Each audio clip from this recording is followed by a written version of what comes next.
मूर्ख को सीख देने का फल। एक जंगल में बरगद के विशाल वृक्ष पर अनेक पक्षियों का बसेरा था। वर्षा का मौसम आने से पूर्व ही सबने अपने अपने घोंसले की मरम्मत आदि करके दाना पानी एकत्र कर लिया था। जंगल के अन्य जीवों ने भी अपना अपना बंदोबस्त कर लिया था।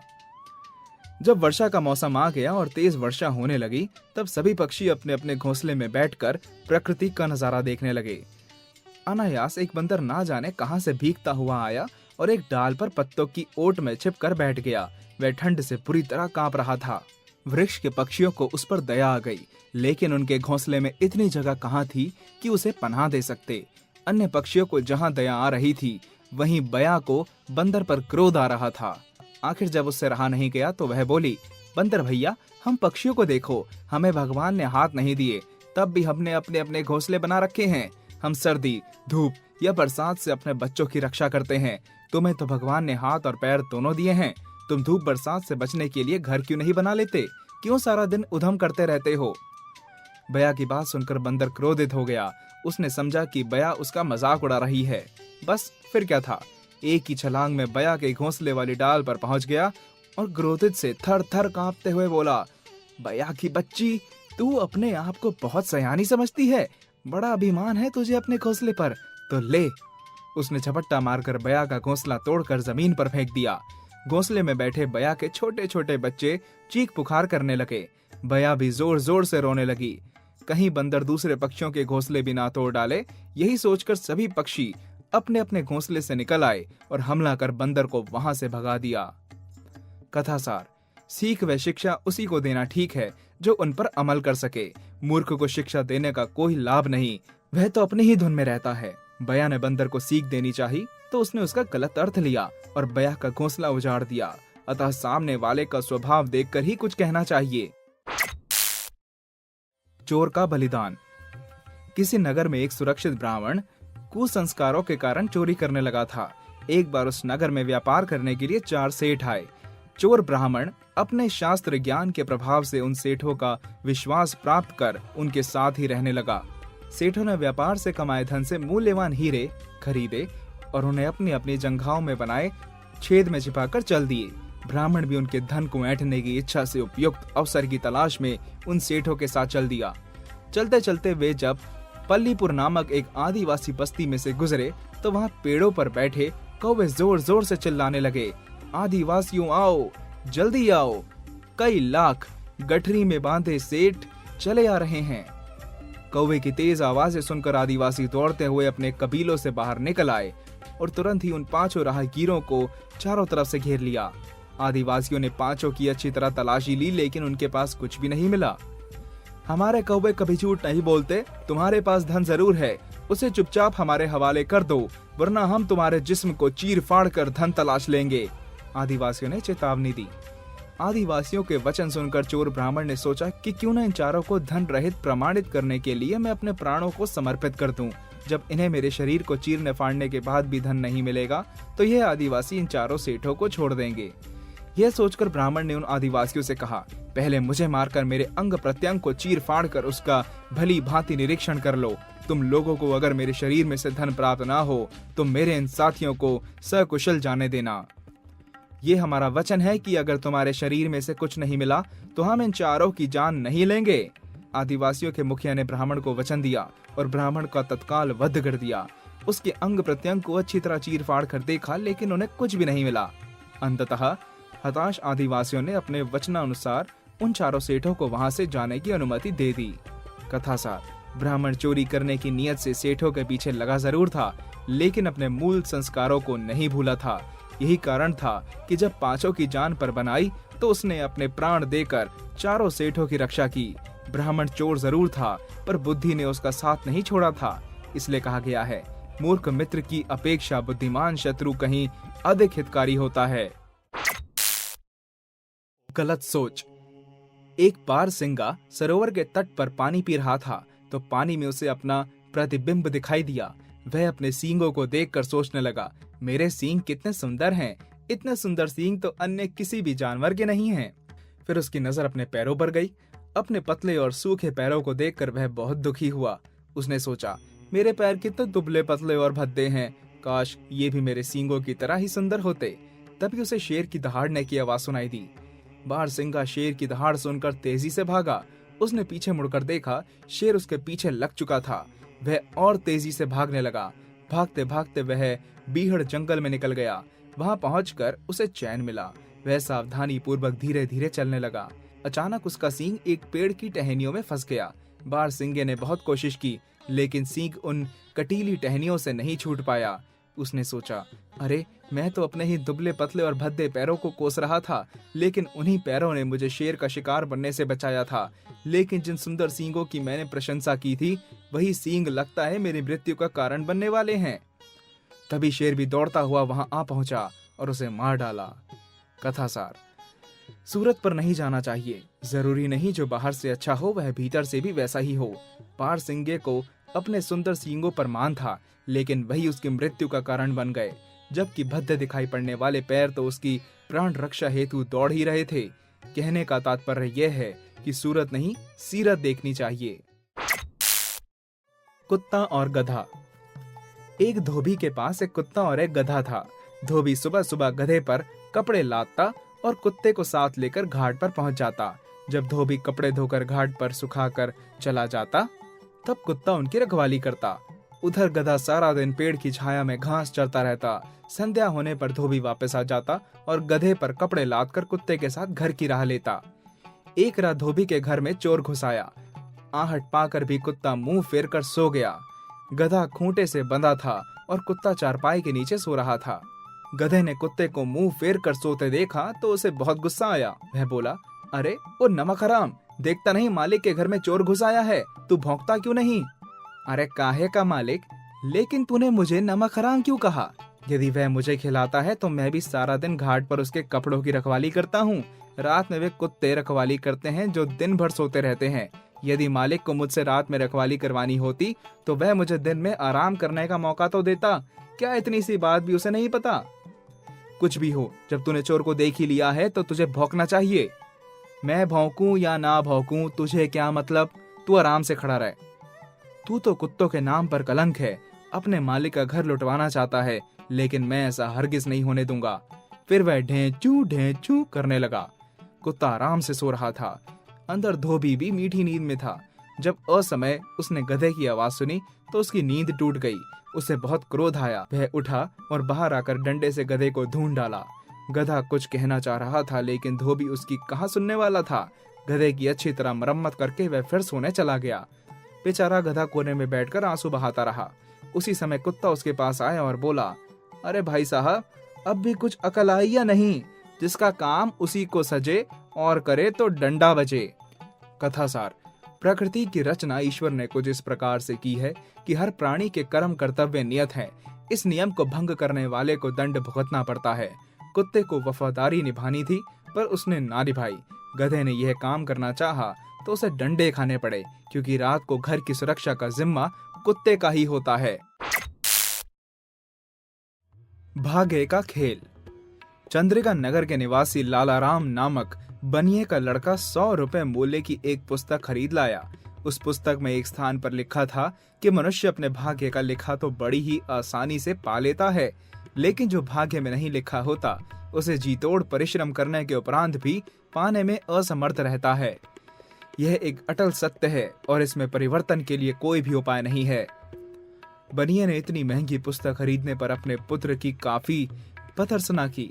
पुत्र द्वारा अपने निर्णय को उचित बताने पर लालाराम क्रोधित हो उठा और अपने पुत्र को निकटू तथा विवेकहीन बताकर घर से निकाल दिया। बनिए का बेटा अपने पिता के व्यवहार से दुखी होकर किसी दूसरे शहर में चला गया। जो भी उसके संपर्क में आता उसे वह एक ही वाक्य में अपना परिचय देता। मनुष्य अपने प्राप्त वय को अनायास ही पा लेता है। एक दिन राजा की पुत्री चंद्रवती किसी उत्सव को देखने उस नगर में आई तो उसकी दृष्टि एक सुंदर राजकुमार पर पड़ गई। राजकुमारी ने अपनी एक सखी से उस राजकुमार से अपना मिलाप कराने के लिए अनुरोध किया। सखी ने राजकुमार के पास जाकर अपनी स्वामिनी की पीड़ा का वर्णन करके उससे राजकुमारी के पास चलने की प्रार्थना की। राजकुमार ने राजकुमारी की सखी से महल के भीतर गुप्त रूप से जाने का उपाय पूछा तो सखी ने कहा, मैं रात्रि में महल के ऊपर से चमड़े की एक मजबूत रस्सी नीचे लटका दूंगी, आप उसे पकड़कर निश्चिंत होकर ऊपर आ जाइएगा। रात्रि होने पर राजकुमार ने मन में विचार किया कि इस प्रकार छिपकर किसी पराई नारी से मिलना सर्वथा अनुचित होगा। राजकुमार ने उधर ना जाने का ही निश्चय किया। उधर जब बनिए का लड़का संयोगवश रात में राजमहल के समीप पहुंचा तो नीचे लटकती रस्सी को देखकर कौतूहलवश ऊपर चढ़ गया। राजकुमारी ने उसे ही राजकुमार समझकर छिपाने के विचार से अंधेरा करके उसे अपनी बाहों का सहारा दिया और स्नेह व आदर के साथ अपने पलंग पर बैठा दिया। राजकुमारी ने प्रेम पूर्वक उसे बढ़िया और स्वादिष्ट व्यंजन खिलाए और फिर बड़े ही प्रेम भरे शब्दों में पूछा, आप कुछ बोलते क्यों नहीं? उसने अपना प्रिय वाक्य दोहरा दिया, मनुष्य अपने प्राप्त को अनायास ही प्राप्त कर लेता है। ये शब्द सुनते ही राजकुमारी को आभास हो गया कि यह युवक राजकुमार नहीं है, अतः उसे राजमहल से बाहर निकाल दिया। आधी रात का समय था। महल से निकलकर बनिए का पुत्र समीप के एक खंडर नुमा मंदिर में आकर सो गया। संयोगवश उस नगर का रक्षक अपनी प्रेयसी से मिलने वहां आ पहुंचा। उसको वहां सोया देखकर नगर रक्षक ने उसे जगाकर पूछा, कौन हो भाई तुम? यहाँ क्यों सो रहे हो? भाई, मुझ अभागे का ना तो कोई घर है ना द्वार, दुनिया में मेरा कोई सखा संबंधी भी नहीं है। कोई काम धंधा क्यों नहीं करते? नगर रक्षक ने सख्त लहजे में पूछा। कोई कितना भी परिश्रम क्यों ना करे, मनुष्य अपने प्राप्त व्यय को अनायास ही प्राप्त कर लेता है। उसने अपना वही पुराना रटा रटाया वाक्य दोहरा दिया। नगर रक्षक ने सोचा, कोई बेवकूफ है। बोला, यहाँ सोना मना है, कहीं और जाकर सो। नगर रक्षक का आदेश सुन वह उठकर चल दिया, परंतु अर्ध निद्रा की स्थिति में होने के कारण कुछ देर एक छोटे से मकान के आंगन में जाकर सो गया। वही नगर रक्षक की युवा पुत्री विनयवती अपने प्रेमी से मिलने की प्रतीक्षा में बैठी थी। उसने अंधेरे में उसे ही अपना प्रेमी समझा और बोली, क्या अभी तक आप मुझसे नाराज हैं जो मुझसे बोल नहीं रहे? मनुष्य अपने प्राप्त व्यय को अनायास ही प्राप्त कर लेता है। उसने अपने वही शब्द उसके सामने भी दोहरा दिए। उसके इस प्रकार मुंह खोलते ही विनयवती अपनी मूर्खता और अधीरता पर पश्चाताप करने लगी। उसने बनिए के लड़के को उसी वक्त वहां से भगा दिया। विनयवती द्वारा दुत्कारे जाने के बाद वह नगर की गलियों में भटकने लगा। रास्ते में उसे गाजे बाजे के साथ जाती बारात मिली तो वह भी उसी में शामिल हो गया। बारात जब लड़की वालों के घर पहुंची और दुल्हन हाथ में जयमाला लिए जैसे ही दूल्हे के पास आई, उसी वक्त एक मदमस्त हाथी वहां आ पहुंचा। उसे देखते ही सारे बाराती इधर उधर छिप गए। दूल्हा भी दुल्हन को छोड़कर कहीं जा छिपा। दुल्हन बनकर खड़ी युवती हाथी को देखकर थर थर कांपने लगी। बनिए के पुत्र ने साहस करके उस युवती का हाथ थामा और सुरक्षित स्थान पर ले गया।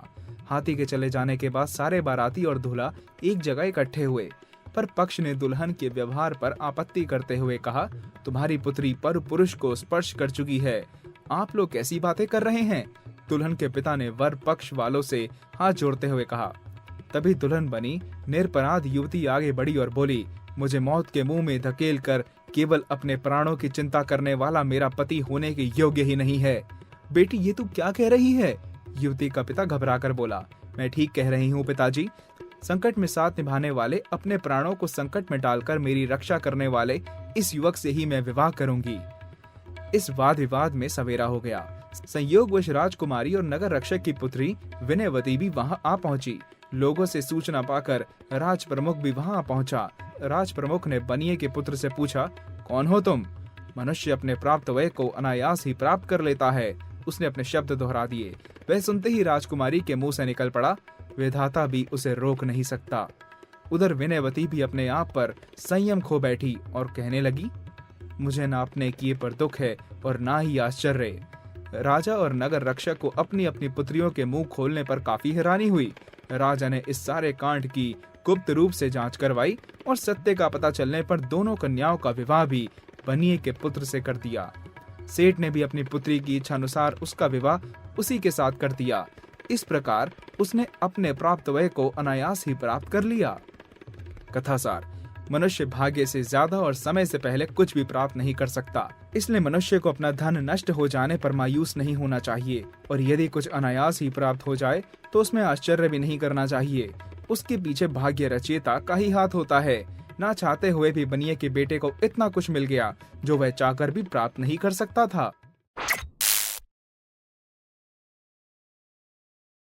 ज्योतिषी की चतुराई। एक राजा हमेशा अपनी मौत के डर से बहुत भयभीत रहा करता था। वह प्रायः ज्योतिषियों से इस बारे में पूछता रहता था ज्योतिषी उसे एक ही उत्तर देते कि महाराज आप तो दीर्घायु हैं। एक बार उसने एक महान ज्योतिषी को अपने दरबार में बुलाया। वह ज्योतिषी जो भी भविष्यवाणी करता था वह अक्सर सही निकलती थी। राजा ने उसका शानदार स्वागत किया और बैठने के लिए ऊंचा आसन दिया। फिर राजा ने उसे अपनी जन्म कुंडली देखने को दी। ज्योतिषी ने राजा की जन्म कुंडली देखकर कहा, महाराज जो आपके ग्रह कह रहे हैं वही बताऊंगा, मिथ्या और काल्पनिक बातें मैं नहीं जानता। राजा बोला, ठीक है, मैं समझ गया कि आपका मंतव्य क्या है, आप निर्भीक होकर भविष्य बताएं। ज्योतिषी ने राजा के भविष्य की अच्छी अच्छी बातें बतानी प्रारंभ की। भविष्य के बारे में अच्छी बातें सुनकर राजा बहुत खुश हुआ। अब ज्योतिषी राजा की दुर्भाग्यपूर्ण घटनाओं की भविष्यवाणी करने लगा। उनको सुनकर राजा दुखी हो गया। उसका मन इतना आहत हो गया कि उसने क्रोधित होकर ज्योतिषी से कहा, अब बकवास बंद करो, यह बताओ कि ग्रहों के अनुसार तुम्हारी मौत कब होगी। ज्योतिषी समझ गया कि राजा के पूछने का क्या तात्पर्य है। वह बोला, महाराज मेरी मृत्यु आपकी मृत्यु से मात्र एक दिन पहले होगी। सुनकर राजा आग बबूला हो गया। वह ज्योतिषी को मृत्यु दंड देने वाला था, लेकिन उसने ज्योतिषी के मुख से अपनी मृत्यु की भविष्यवाणी सुनकर इरादा बदल दिया। उसका गुस्सा जाता रहा।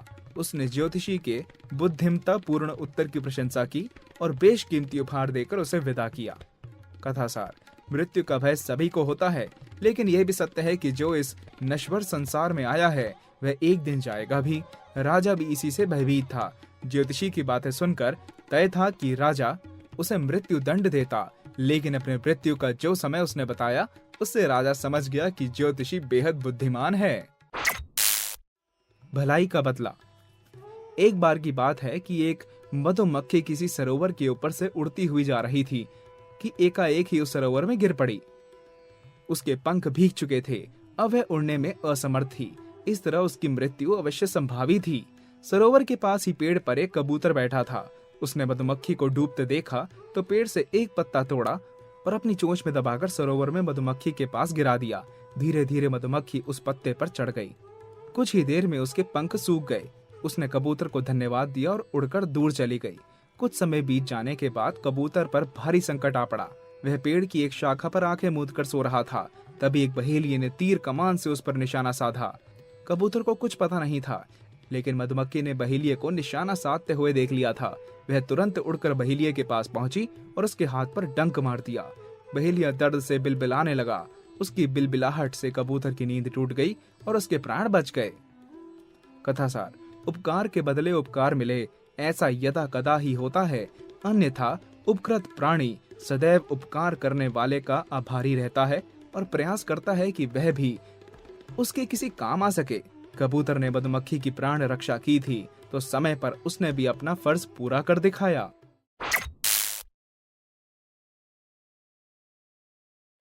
करे कोई भरे कोई। किसी वृक्ष पर एक कौवे और बटेर का बसेरा था। एक बार पक्षियों को जानकारी मिली कि उनके राजा गरुड़ सागर किनारे आने वाले हैं। सभी पक्षी एकत्रित होकर उनके दर्शनार्थ सागर किनारे की ओर चल पड़े। कौवा और बटेर भी गए। जिस रास्ते से वे दोनों जा रहे थे उसी राह में उन्हें एक ग्वाला मिला। उसके सर पर दही का मटका था। कौवे ने ग्वाले के सर पर दही का मटका देखा तो उसके मुंह में पानी भर आया। वह दही खाने के लोभ में नीचे उतरा। वह यह भी भूल गया कि वह इस समय गरुड़ जी के दर्शन करने के लिए जा रहा है। कौवा मटके पर बैठकर बड़े मजे से दही खाने लगा। ग्वाले को इस बात की भनक लग चुकी थी, लेकिन चतुर कौवा तब तक ना जाने कितनी ही बार उसके मटके से दही खा चुका था। वह दो चोंच मारता और उड़ जाता। ऐसा उसने कितनी ही बार किया। बटेर ने कौवे को ऐसा करने से मना भी किया, परंतु कौवा कहाँ मानने वाला था। वह अपने सामने किसी को बुद्धिमान समझता ही नहीं था। ग्वाले ने कई बार चलते चलते हाथ उठाकर दही और कौवे को पकड़ने की चेष्टा भी की, किंतु कौवा उसके हाथ नहीं आया। जब ग्वाला परेशान हो गया तो उसने दही का मटका सिर से उतारकर नीचे रख दिया। फिर वहीं एक और छिपकर बैठ गया और कौवे का इंतजार करने लगा। उसने देखा कि ऊपर वृक्ष पर कौवा और बटेर दोनों ही बैठे हैं। क्रोधित ग्वाले ने आव देखा ना ताव एक पत्थर उठाकर उन पर खींच मारा। जैसे ही कौवे ने ग्वाले को पत्थर उठाते देखा तो झट से उड़ गया, मगर बेचारा बटेर ना उड़ सका और वह पत्थर उसी को जाकर लगा। पत्थर लगते ही बटेर के मुंह से एक दर्द भरी चीख निकली और वह धरती पर गिर पड़ा।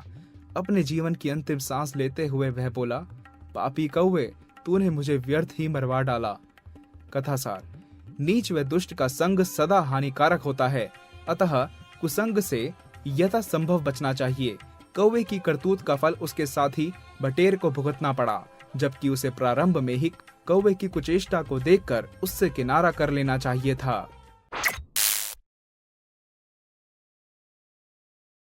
समझदारी किसमें है? दो बकरे थे। उन बकरों के नाम उनके रंगों के अनुसार थे।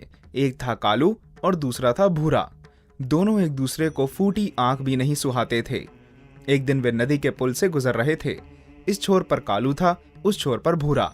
दोनों आमने सामने से आ रहे थे। पुल के बीचों बीच दोनों का आमना सामना हो गया। दोनों ही अकड़कर खड़े हो गए। पुल बेहद संकरा था। उस पर एक बार में एक ही जानवर आ जा सकता था, लेकिन वे दोनों ही आमने सामने थे। कोई भी पीछे हटने को तैयार ना हुआ। दोनों में लड़ाई हो गई और दोनों पुल से नीचे गिरकर मर गए। इसी तरह दूसरी बार दो बकरियां इसी पुल के बीचों बीच आमने सामने आ गई। वे दोनों समझदार और शांत स्वभाव की थी। दोनों का उद्देश्य था मिलकर रहो, मिल बांट कर खाओ, मुसीबत का सामना समझदारी से करो। जब वह पुल के बीचों बीच मिली तो उनमें से एक बैठ गई और दूसरी उसके ऊपर से निकल गई। दोनों सही सलामत अपने अपने घर सुरक्षित पहुंच गई। कथासार: गर्व, घमंड, दर्प, मद पहले तो होना ही नहीं चाहिए।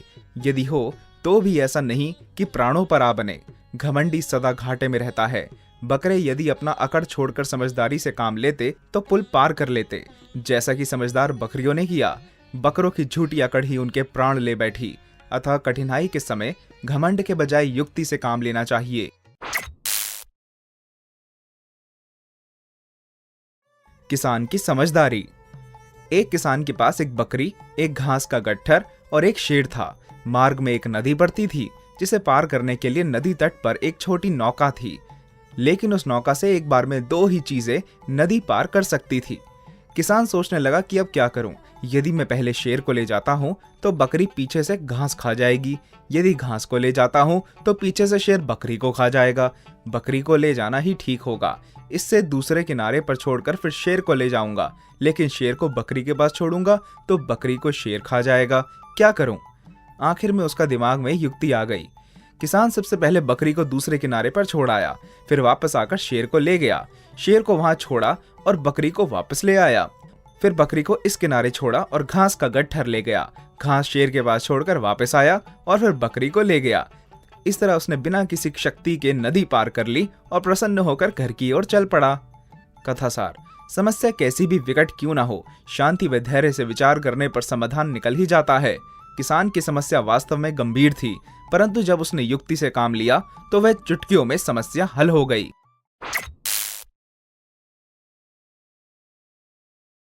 लालच बुरी बला। गोदावरी नदी के किनारे पर बसे घने जंगल में एक बहेलिये ने अपना जाल फैलाकर उसके चारों ओर चावल बिखेर दिए तथा स्वयं चुपचाप छिपकर बैठ गया।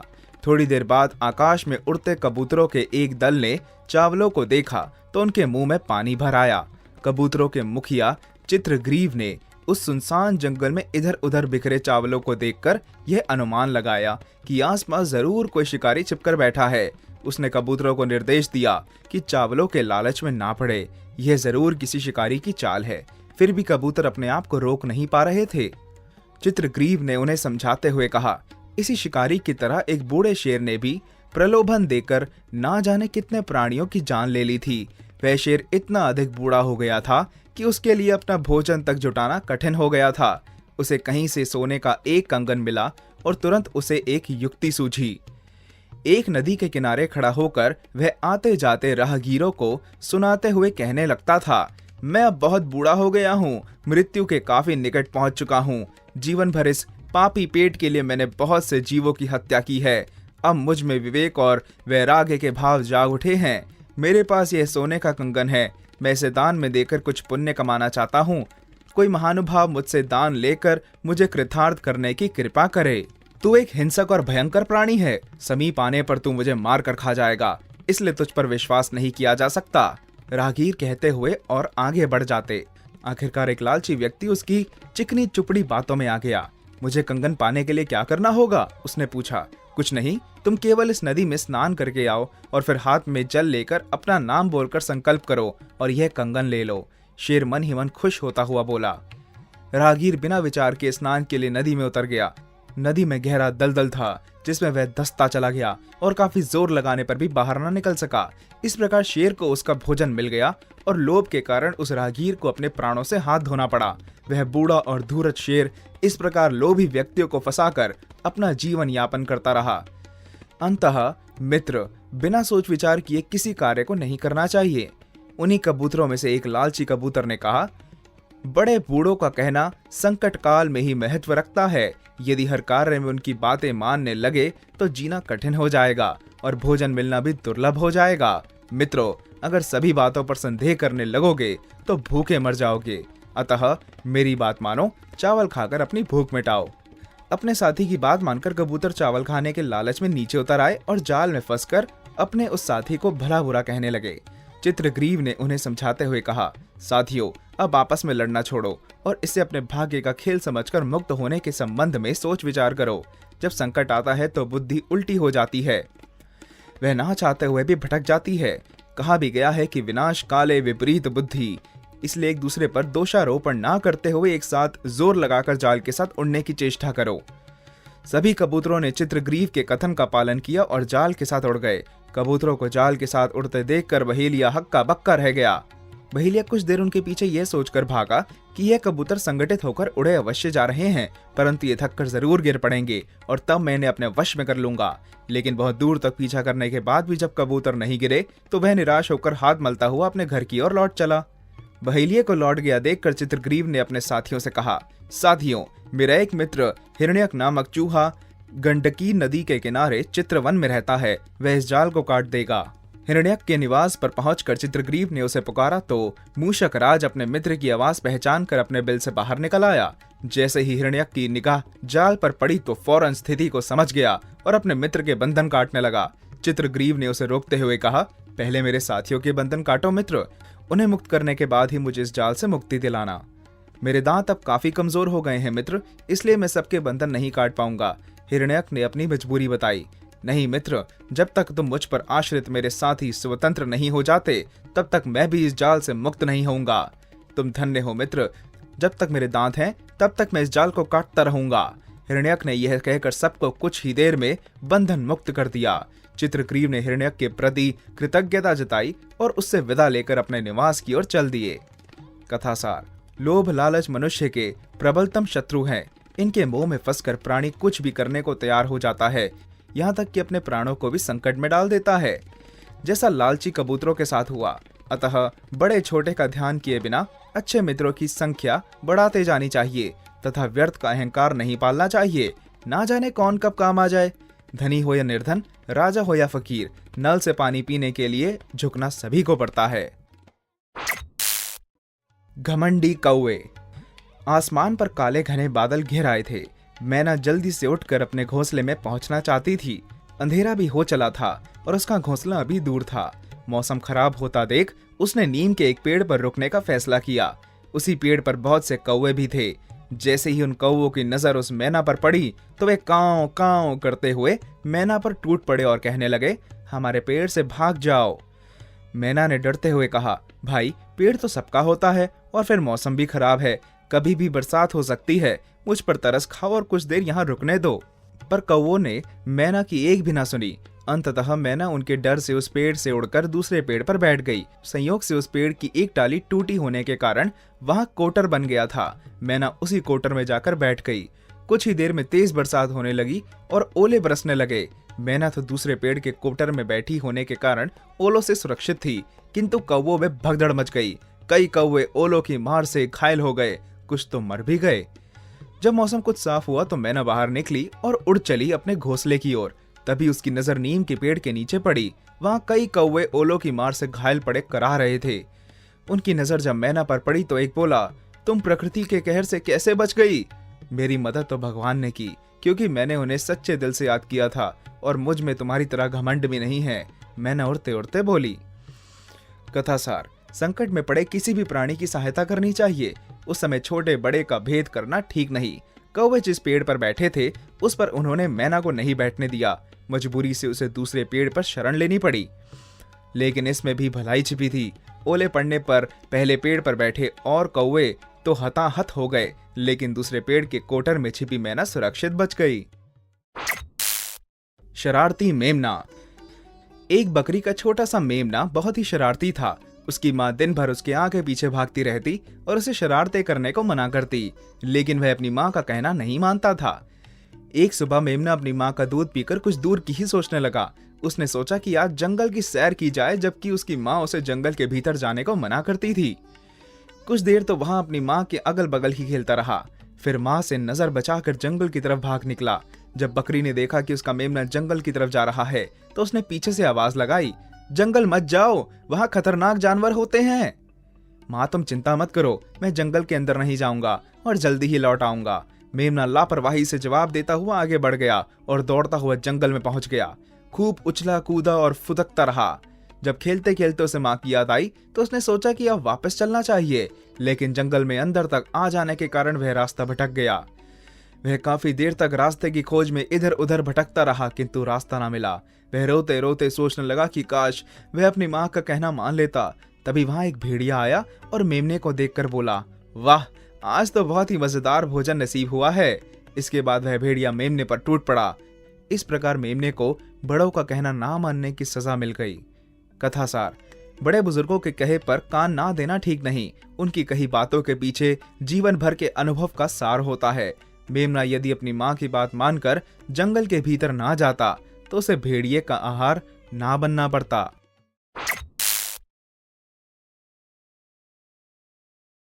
धूर्त ब्राह्मणी। ब्रहापुर नगरवासी एक ब्राह्मण की पत्नी इतनी अधिक झगड़ालू थी कि प्रतिदिन उसके कारण ब्राह्मण को अपने बंधु बांधवों से भला बुरा सुनना पड़ता था। यहाँ तक कि उस नगर में ब्राह्मण से कोई बोलना तक पसंद नहीं करता था। अपने जीवन को इस प्रकार उपेक्षित और अपमानित होता देखकर ब्राह्मण अपना पैतृक नगर छोड़ने का फैसला कर ब्राह्मणी के साथ घर से निकला और दिन भर यात्रा करने के बाद उसे एक सुरक्षित स्थान पर बैठाकर भोजन की व्यवस्था के लिए चल दिया। लौटकर आने पर उसने अपनी पत्नी को मृत अवस्था में पाया। वह उसके शोक में विलाप करने लगा। तभी उसे आकाशवाणी सुनाई दी, हे ब्राह्मण, यदि तू अपनी शेष आयु का आधा भाग अपनी पत्नी को देने का वचन दे, तो वह पुनः जीवित हो जाएगी। ब्राह्मण अपनी पत्नी को बहुत चाहता था, इसलिए उसने तत्काल संकल्प किया और ब्राह्मणी पुनः जीवित हो उठी। ब्राह्मण ने अपनी पत्नी को इस विषय में कुछ भी नहीं बताया। खा पीकर दोनों निश्चिंता से सो गए। अगले दिन कुछ रास्ता पार करने के बाद ब्राह्मण शाम को अपनी पत्नी को एक सुरक्षित स्थान पर बैठाकर भोजन की व्यवस्था के लिए चल दिया। ब्राह्मण के जाने पर ब्राह्मणी ने एक सुंदर किंतु लंगड़े युवक को कुएं के पास बैठकर गाते बजाते देखा तो उस पर मोहित हो उठी। ब्राह्मण युवक के पास जाकर उससे प्रणय निवेदन करने लगी।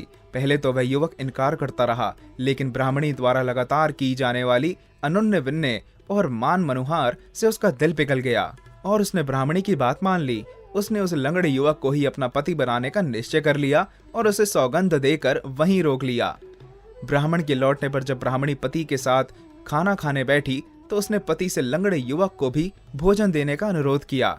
ब्राह्मण ने दयावश लंगड़े युवक को भी भोजन दे दिया। ब्राह्मणी ने जब उस लंगड़े युवक को भी साथ ले चलने का प्रस्ताव रखा, तो ब्राह्मण ने कहा, अपना सामान तो उठ नहीं पाता, इस लंगड़े को कौन उठाएगा? इसे मैं संदूक में बंद करके अपने सर पर उठाकर ले चलूंगी। देखो, इनकार ना करना। ब्राह्मणी पति से मनोहार करने लगी। ब्राह्मण ने अपनी धूर्त पत्नी का कहना मान लिया। अगली सुबह पति पत्नी दोनों अगले गांव की ओर चल दिए। ब्राह्मणी ने उस लंगड़े युवक को संदूकची में बंद करके सर पर उठा लिया और ब्राह्मण के साथ चल दी। चलते चलते शाम होने पर ब्राह्मणी संदूकची नीचे उतारकर एक पेड़ के नीचे बैठ गई और पति को पास के ही कुएं से पानी लेने को भेज दिया। ब्राह्मण अभी कुएं से पानी खींच ही रहा था कि उसकी पत्नी ने ब्राह्मण को पीछे से आकर कुएं में धकेल दिया और संदूकची उठाकर आगे चल दी। नगर की सीमा में पहुंचते ही नगर रक्षकों ने संदूकची को अपने कब्जे में ले लिया और उसे दंडाधिकारी के पास ले चले। वहां संदूकची खोलने पर उसमें से एक लंगड़ा युवक निकला। ब्राह्मणी ने रोते बिलखते हुए कहा, साहब, यह मेरा पति है। हमारी जाति के लोग इसके प्राणों के शत्रु बने हुए हैं। मैं इसकी जान बचाने के लिए इधर उधर भटक रही हूँ। दंडाधिकारी ने ब्राह्मणी के वचनों को सत्य मानकर कहा, इस नगर में तुम्हारे पति की सुरक्षा का दायित्व हम लेते हैं। इसका पति और संदूकची से वापस दे दी जाए। इसी बात किसी प्रकार दैव कृपा से कुएं से बाहर निकलकर ब्राह्मण भी वहां पहुंचा। अपने पति को देखते ही कुटिल ब्राह्मणी चिल्लाकर कहने लगी, मेरे पति का शत्रु यहाँ भी आ पहुंचा, मुझे इससे बचा लीजिए। यह मेरी पत्नी है। ब्राह्मण ने याचना भरे स्वर में कहा, नहीं, यह मेरा पति नहीं बल्कि मेरा सुहाग का शत्रु है, ब्राह्मणी बोली। ब्राह्मणी के यह वचन सुनकर ब्राह्मण मन ही मन बहुत दुखी हुआ और मायूस स्वर में बोला, महाराज, यदि यह मेरी पत्नी नहीं है तो इसने मुझसे जो वस्तु ली है वह मुझे लौटा दो। वैसे तो मैंने तुमसे कुछ नहीं लिया, जो लिया भी हो भगवान करे तुम्हें वापस मिल जाए। ब्राह्मणी के यह कहते ही ब्राह्मण द्वारा उसे दी गई आधी आयु पुनः ब्राह्मण के पास आ गई और ब्राह्मणी उसी क्षण परलोक सिधार गई। यह सब देखकर उपस्थित दंडाधिकारी, आरक्षियों और लंगड़े युवक ने आश्चर्य से इस रहस्य के विषय में ब्राह्मण से पूछा तो उसने सारा वृतांत बताते हुए कहा, मूर्ख स्त्री पर विश्वास करने से बड़ी मूर्खता कोई और हो ही नहीं सकती। कथासार, धूर्त लोगों का कोई दीनमान नहीं होता। बेचारे ब्राह्मण ने अपनी आधी आयु देकर ब्राह्मणी को जीवित किया, परंतु वही ब्राह्मण के प्रति निष्ठा ना रख सकी। ऐसे कपटी लोगों से शीघ्रातिशीघ्र छुटकारा पा लेना ही एकमात्र उपाय है।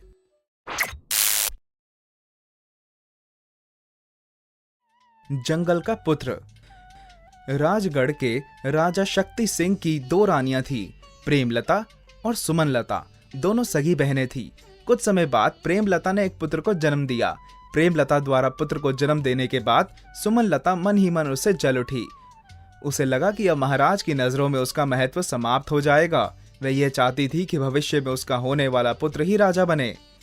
प्रेमलता ने जिस पुत्र को जन्म दिया था उसके माथे पर एक लाल निशान था। सुमनलता ने उस बच्चे को रास्ते से हटाने की योजना बनाई।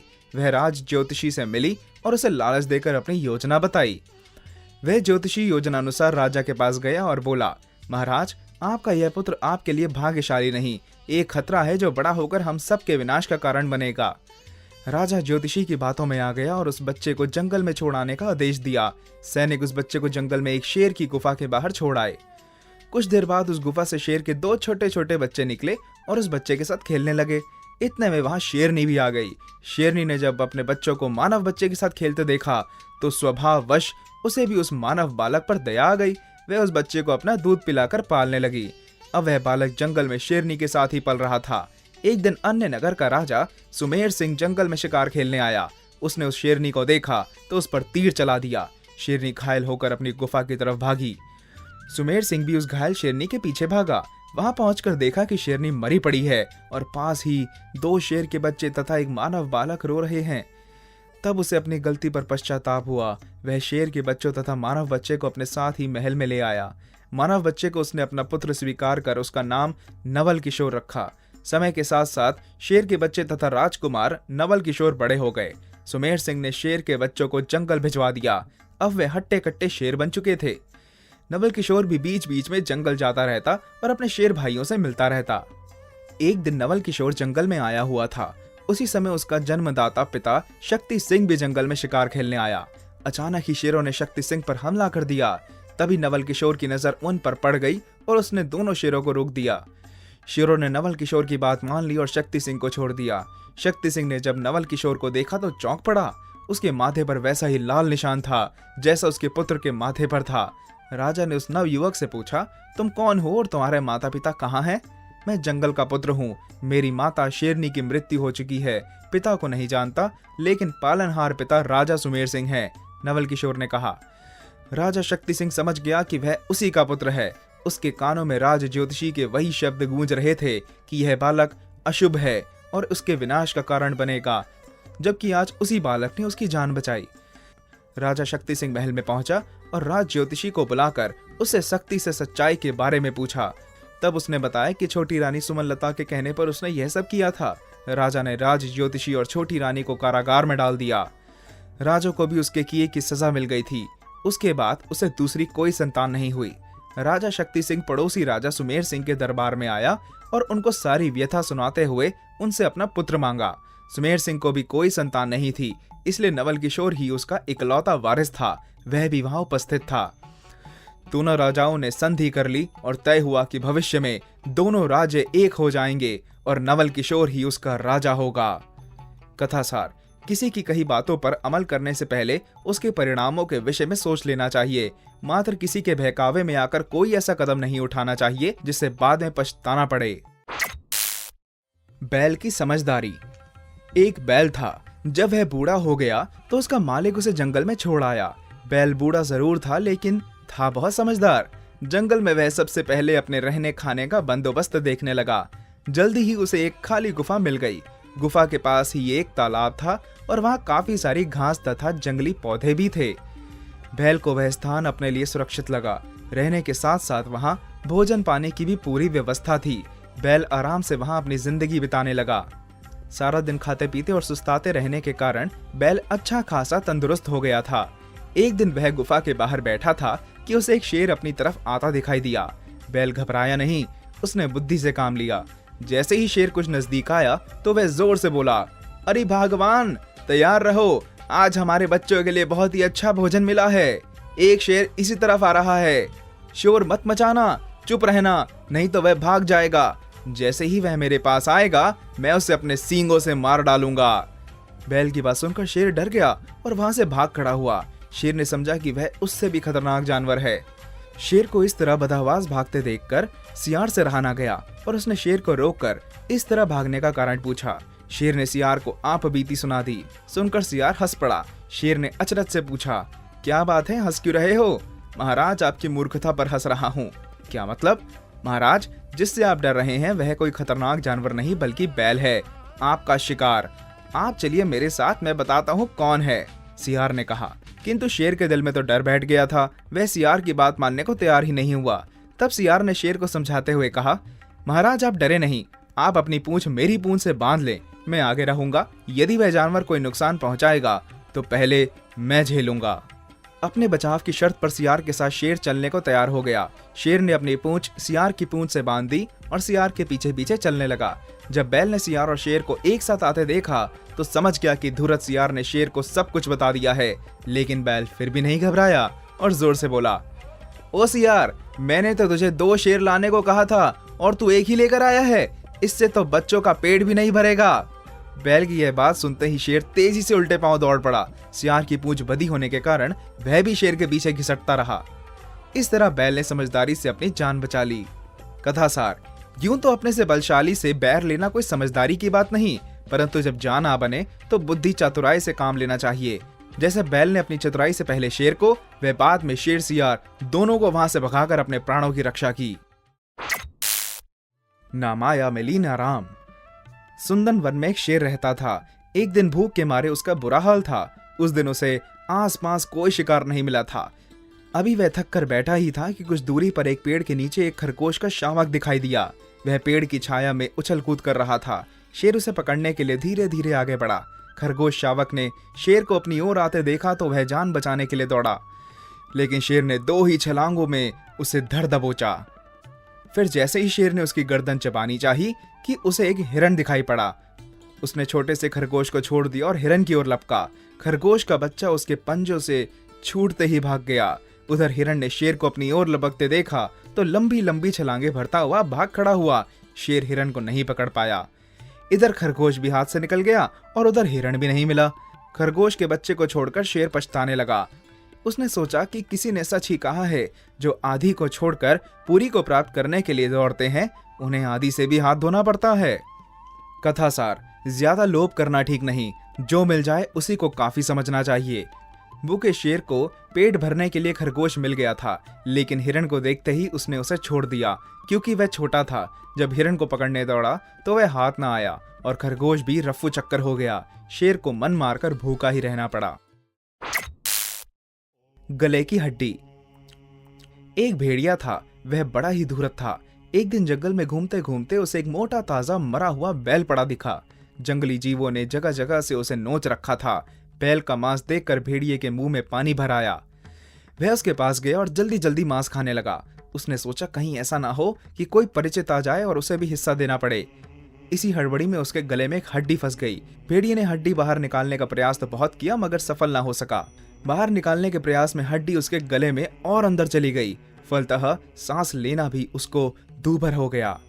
उसने सोचा कि यदि जल्दी ही हड्डी बाहर नहीं निकली तो उसे प्राणों से हाथ धोना पड़ेगा। उसी समय उसे नदी तट पर रहने वाले सारस की याद आ गई।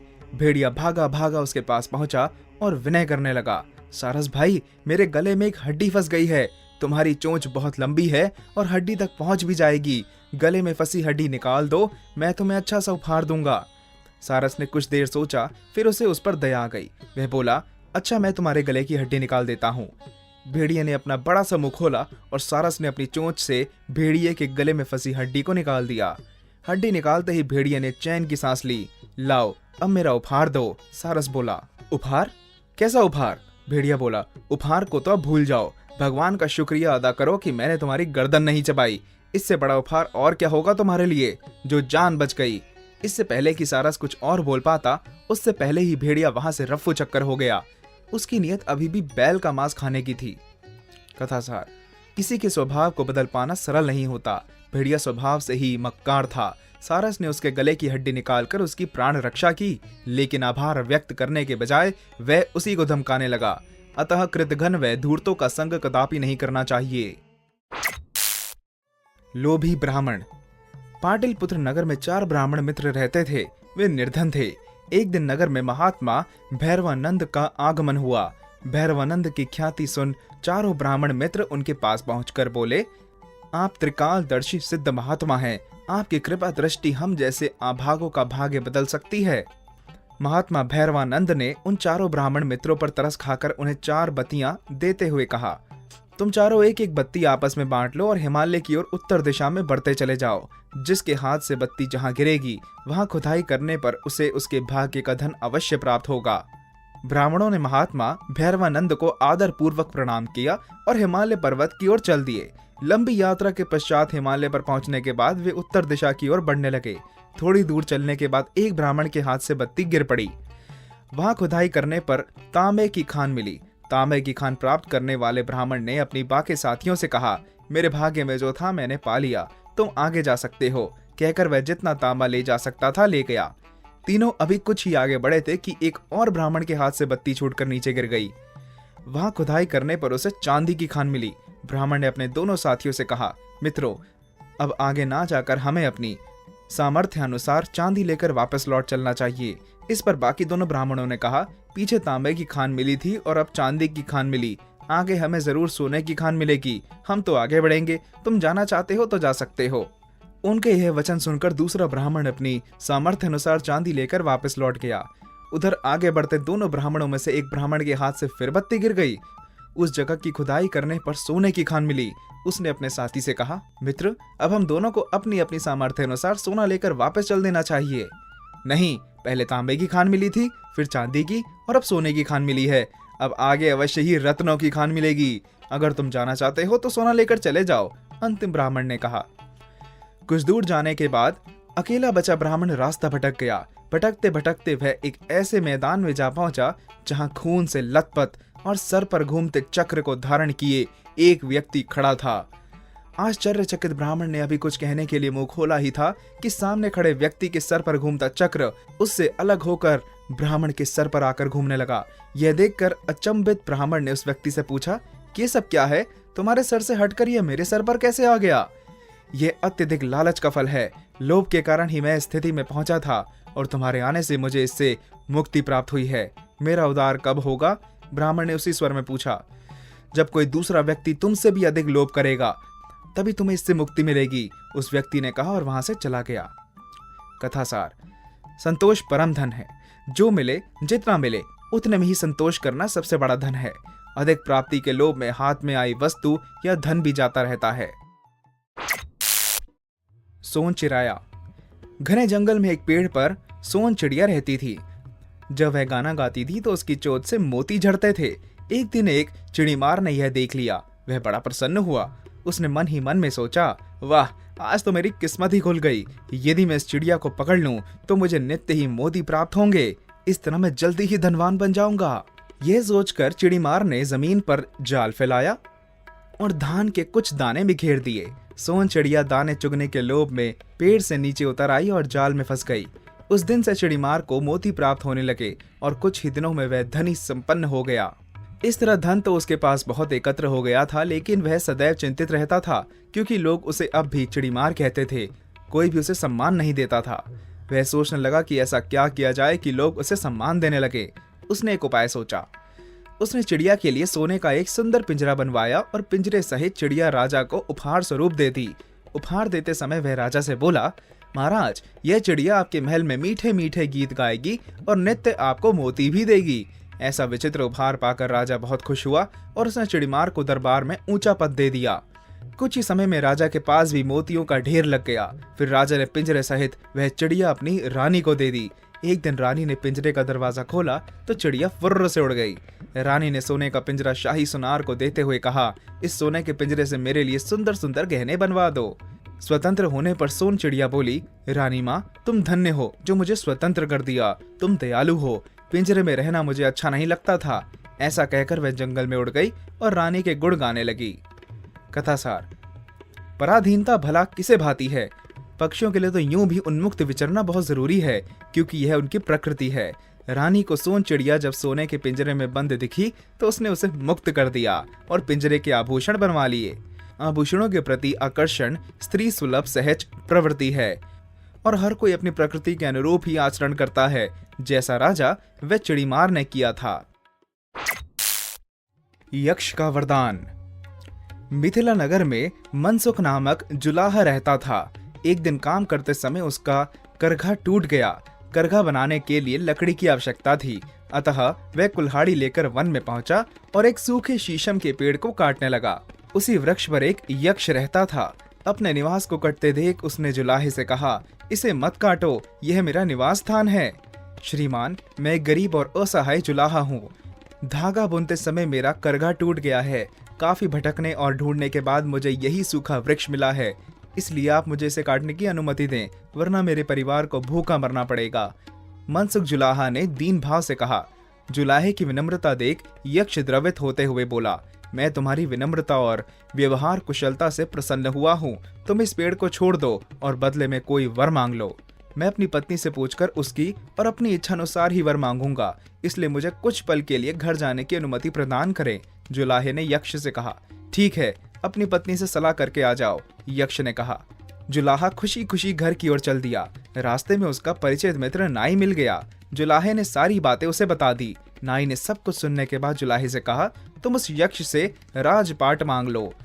राजा बनकर तुम्हारा शेष जीवन सुख से कटेगा। तुम्हारे पास काफी धन होगा, जिससे दान पुण्य करके तुम अपना परलोक भी सुधार लोगे। तुम ठीक कहते हो, लेकिन घर जाकर अपनी पत्नी की इच्छा भी पूछ लूं। जुलाहे ने कहा, मित्र, ऐसी गलती भूल कर भी ना करना। गूढ़ विषयों पर स्त्रियों से मंत्रणा नहीं करनी चाहिए।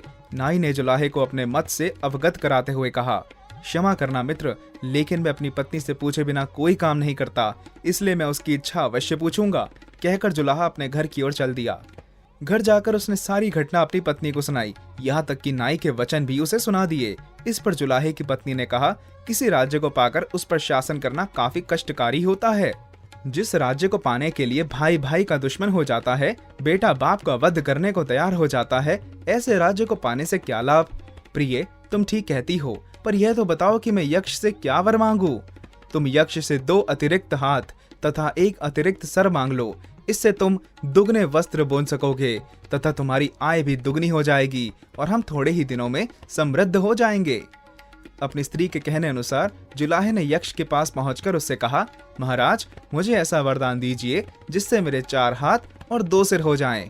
तथास्तु, यक्ष ने जुलाहे को वरदान देते हुए कहा। यक्ष के मुख से यह शब्द निकलते ही जुलाहा 4 हाथ और 2 सिर वाला हो गया। ऐसी स्थिति में जब वह अपने गांव लौटा तो लोगों ने उसे राक्षस समझकर गांव में ही नहीं घुसने दिया और लाठियों से पीट पीट कर मार डाला। कथासार। बुद्धिमान वही होता है जो स्वयं की बुद्धि व विवेक से काम लेता है। अनेक लोगों से विचार विमर्श करने के बाद व्यक्ति भ्रमित हो जाता है और सही निर्णय ना ले पाने के कारण मूर्ख जुलाहे की भांति हानि उठाता है। शेर को सवा शेर। एक राजमहल के पिछवाड़े में एक बहुत बड़ा सरोवर था। उसमें अनेक सुनहरे हंस रहते थे। प्रत्येक हंस 6 मास बाद सोने का एक पंख सरोवर के तट पर छोड़ देता था, जिससे राजा के सेवक उठा ले जाते थे। उस सरोवर में एक बार बहुत बड़ा पक्षी आया। उसे देखते ही सारे हंस बोले, अरे भाई, तुम हमारे बीच यहाँ नहीं रह सकते, तुम यहाँ क्यों चले आए? हम हर 6 महीने बाद राजा को एक एक सोने का पंख देते हैं, इस तरह हमने ये तालाब खरीद लिया है। भाइयों, मैं तो बेसहारा हूँ, बड़ी आशा से आप लोगों की शरण में आया हूँ। वह पक्षी बोला, मगर किसी ने उसकी प्रार्थना नहीं सुनी, बल्कि उसे दुत्कार कर भगा दिया। हंसों का ऐसा व्यवहार देखकर पक्षी को बहुत क्रोध आया। उसने मन ही मन निर्णय लिया कि इन घमंडी हंसों को सबक सिखाना ही पड़ेगा। वह पक्षी राजा के पास गया और बोला, महाराज, आपके सरोवर के हंस बड़े घमंडी और बदतमीज हैं। मैं वहां शरणार्थी बनकर गया था और प्रार्थना की थी कि दयालु राजा के मानसरोवर में मुझे भी स्थान दे दो, लेकिन उन्होंने मेरी प्रार्थना पर कोई ध्यान नहीं दिया, बल्कि उनमें से एक हंस ने अकड़ कर कहा, राजा कौन होता है, वो हमारा क्या बिगाड़ लेगा, ये सरोवर हमने उसे खरीद लिया है। महाराज, वे लोग सोचते हैं कि सोने का पंख देकर उन्होंने पूरा सरोवर ही खरीद लिया है। मेरा अपमान करके मुझे वहां से भगा दिया। आपके राज्य में ऐसा अन्याय होना शोभनीय नहीं है। न्याय करें महाराज। तुम चिंता ना करो, हम अवश्य न्याय करेंगे। राजा ने उसे सांत्वना देकर सैनिकों से कहा, तुम लोग इसी समय उन हंसों को मेरे सामने पेश करो। उन घमंडी हंसों को दंडित किया जाएगा। राजा का हुक्म पाकर सैनिक सरोवर की ओर कूच कर गए। हंसों ने सैनिकों को सरोवर की ओर आते देखा तो उनमें से एक बूढ़ा हंस बोला, दोस्तों, अब इस सरोवर को छोड़ देना ही हितकर है। लगता है उस पक्षी ने हमारे खिलाफ राजा के कान भर दिए हैं। अब हमें दंडित भी किया जा सकता है।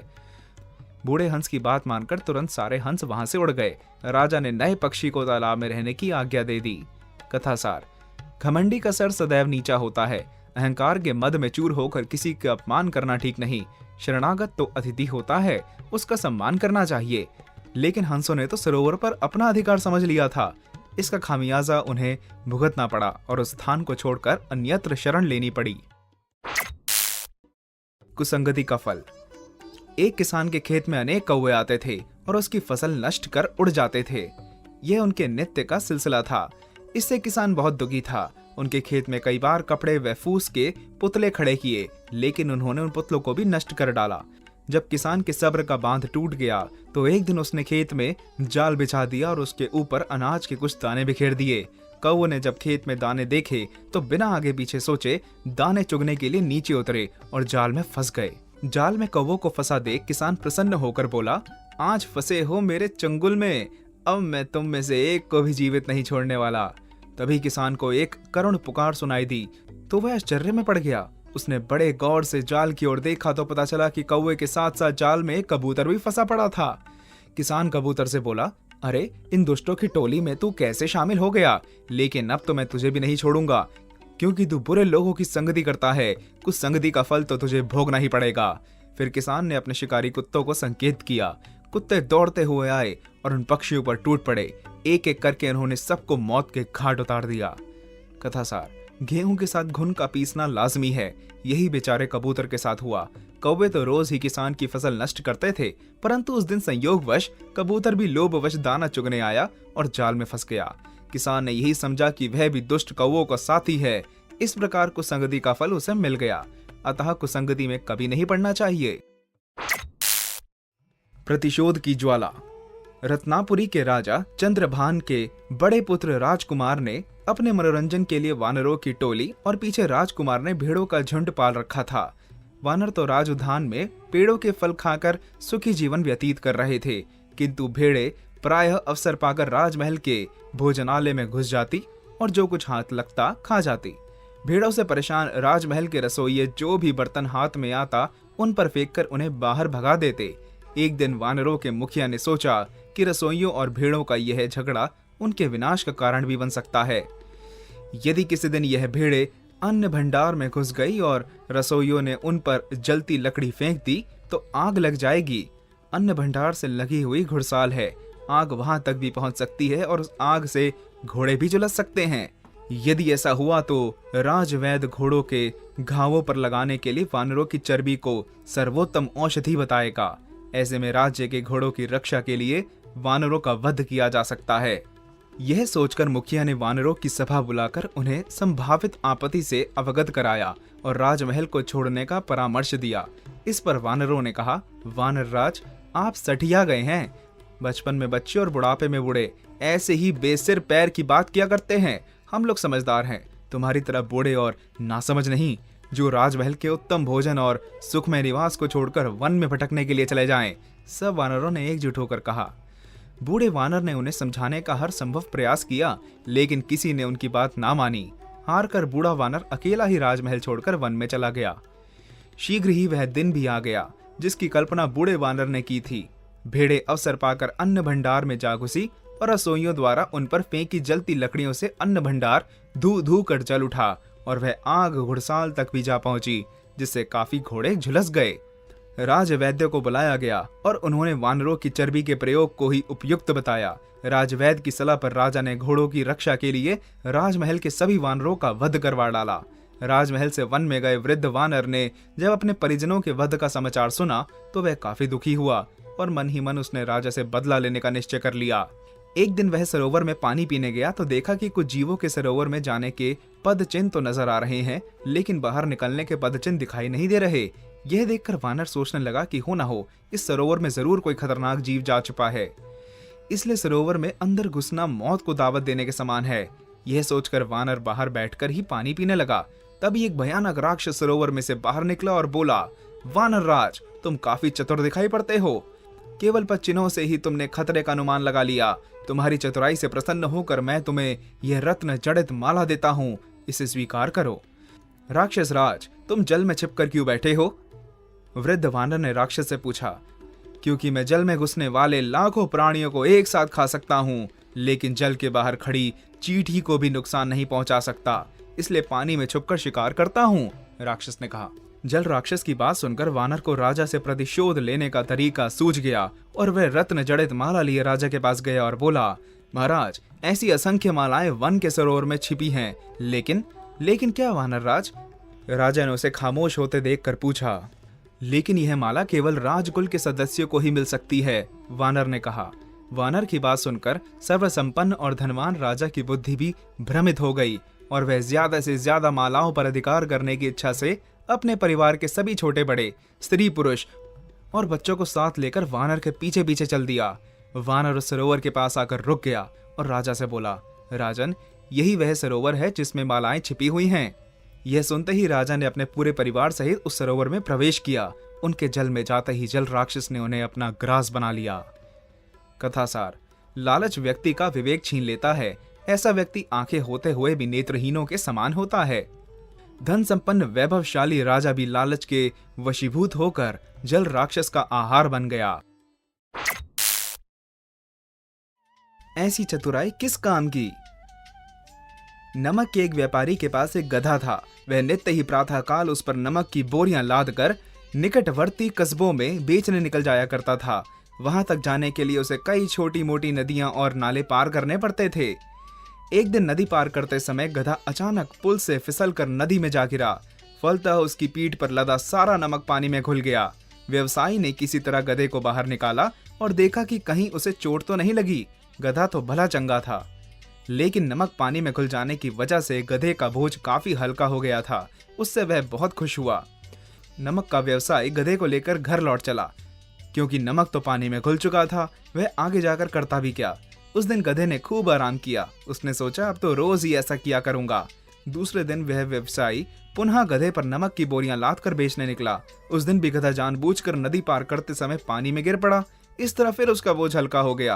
व्यवसायी उस दिन भी गधे को लेकर घर वापस आ गया।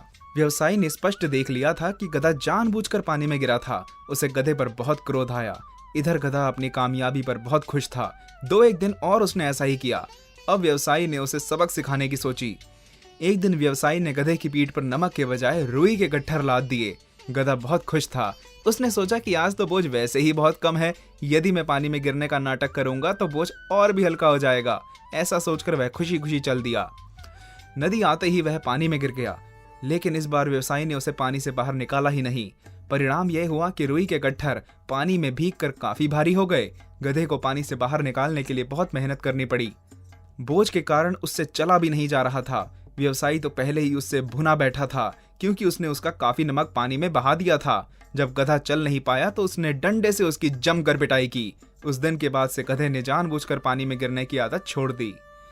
कथासार, चतुराई तभी तक चतुराई रहती है जब तक दूसरे उसे भांप ना सके। इसलिए चतुर बने तो साथ ही सयाना बनने की योग्यता भी रखें। गधा तो फिर गधा था, नहीं जानता था कि कांट की हांडी बार बार नहीं चढ़ती। जिस दिन उसके मालिक को उसकी चतुराई का पता चला, उसी दिन उसका खेल खत्म हो गया।